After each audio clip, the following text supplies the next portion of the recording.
Mmesikia kwamba imenenwa usizini, lakini Yesu Kristo anawaambia kila mtu amtazamaye mwanamke kwa kumtamani amekwisha kuzini naye moyoni mwake. Jicho lako la kuume likikukosesha, ling'oe na ulitupe mbali nawe, kwa maana ya kufaa kiungo chako kimoja kipotee, wala mwili wako mzima usitupwe katika jehanamu.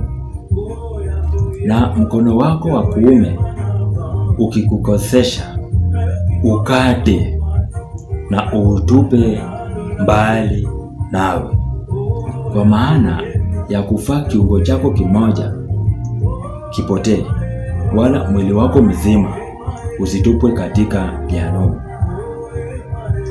Imenenwa pia, mtu akimwacha mkewe na ampe hati ya talaka.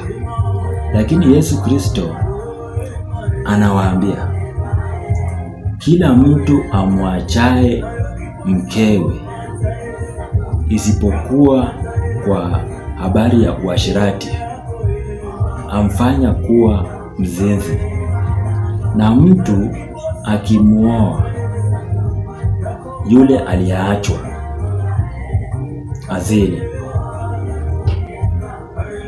Tena mmesikia watu wa kale walivyoambiwa, usiape uongo, ila mtimizie Bwana nyapo zako. Lakini Yesu Kristo anawaambia usiape kabisa, hata kwa mbingu, kwa maana ndicho kiti cha enzi cha Mungu, wala kwa nchi, kwa maana ndiyo pa kuwekea miguu yake, wala kwa Yerusalemu, kwa maana ndiyo mji wa mfalme mkuu. Wala usiape kwa kichwa chako, maana huwezi kufanya unywele moja kuwa mweupe au mweusi.